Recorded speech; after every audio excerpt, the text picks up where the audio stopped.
Iran को Larijani के रूप में एक बहुत बड़ा झटका लगा है, क्योंकि सुप्रीम लीडर के जाने के बाद अली लारीजानी को सबसे बड़ा और सबसे अहम नेतृत्व वहां का माना जा रहा था। और डोनाल्ड ट्रंप को भी इससे अचानक ऐसा लग रहा है जैसे कि एक बूस्टर डोज मिला है, उनका बॉडी लैंग्वेज बदल गया है और वो नेटो देशों को लताड़ रहे हैं।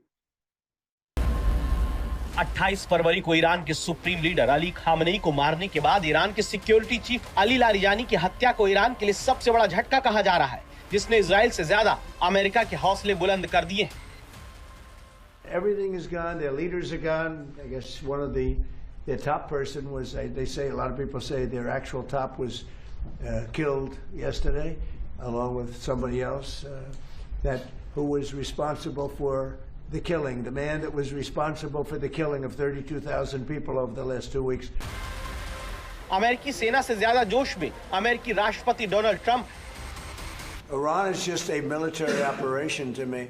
Iran is something that was essentially largely over in 2 or 3 days. Ali Larijani के मारे जाने के बाद जिस तरह की तस्वीरें आ रही हैं, उससे सवाल उठता है कि क्या इजराइल की इस तरह चुन-चुन कर मारने की रणनीति कहीं ईरान के मौजूदा सियासी सिस्टम को ही मजबूत न कर दे। लेकिन ट्रंप इस चिंता से बेखबर है। I just do want to say that the war is proceeding very, very strongly. We're doing very, very well. Iran, knocking the hell out of them, and you have to do that. We can't let them have a nuclear weapon. They were 2 weeks away, in my opinion, 2 weeks away from having a nuclear weapon. America और Israel ने भले ही Iran को नेतृत्व विहीन कर दिया हो, लेकिन इसके खिलाफ ईरान में लोगों का गुस्सा बढ़ रहा है।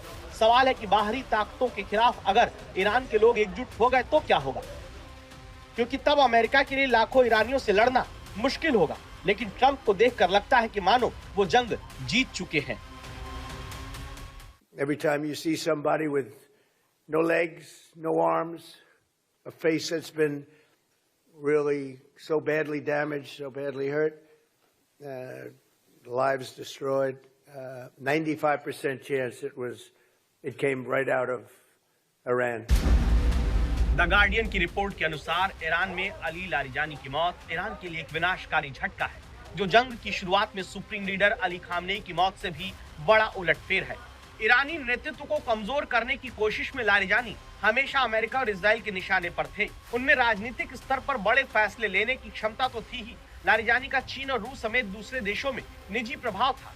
इसीलिए उनकी मौत की तुलना साल 2020 में बगदाद में इस्लामिक रेवोल्यूशनरी गार्ड कॉर्प्स के नेता कासिम सुलेमानी की हत्या से हुए नुकसान से किया जा रहा है। अमेरिका की नजर हॉर्मुज पर है, जिसे वो हर हाल में ईरान के हाथ से छुड़ाकर अपनी ताकत दिखाना चाहता है। इसी के तहत उसने इस रास्ते से गुजरने वाले जहाजों पर हमला करने वाले ईरान के ठिकानों पर 5000 पाउंड के बराबर बंकर बस्टर बम गिराए। ऐसा करके ट्रंप ने यह भी दिखाया कि ईरान से निपटने के लिए उन्हें नेटो की जरूरत नहीं है। All of the NATO allies agreed with us, but they don't want to, despite the fact that we help them so much, we have thousands of soldiers in different countries all over the world, and they don't want to help us, which is amazing. Trump यही नहीं रुकते और उनका साथ न देने वाले NATO देशों पर तंज कसते हुए सोशल मीडिया पर लिखते हैं कि अगर हम ईरान की ताकत खत्म करके स्ट्रेट ऑफ हॉर्मुज को चलाने की जिम्मेदारी खुद न लेकर उन देशों को सौंप दें जो इसका इस्तेमाल करते हैं तो क्या होगा। इससे हमारे कुछ सहयोगी भी हरकत में आ जाएंगे और वो भी तेजी से। इस तरह ट्रंप कह रहे हैं कि जो नेटो देश हॉर्मुज पर मदद करने को नहीं आए, वो इसके ईरान के चंगुल से आजाद होने का फायदा उठाने चले आएंगे।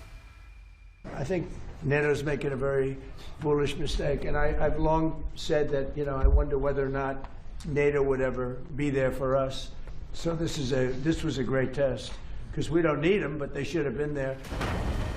स्ट्रेट ऑफ हॉर्मुज के पास ईरान के ठिकानों पर बम का बस्टर बम गिराने के बाद अमेरिका अपनी ताकत दिखाकर इतरा रहा है, लेकिन अब गेंद ईरान के पाले में है, जो अमेरिका के इतने बड़े हमले का कैसे जवाब देगा, नजर पूरी दुनिया की लगी है।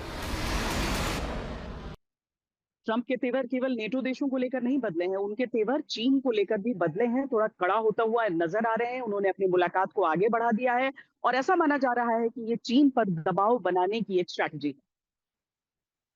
On China, it's a little different story. We're resetting the meeting, and it looks like it'll take place in about 5 weeks. We're working with China. They were fine with it. We're going to say, I look forward to seeing President Xi. He looks forward to seeing me, I think. But I do look forward to seeing him. We have a good relationship with China. China actually has become economically for us very good, as you know. It's much different than it was in the past.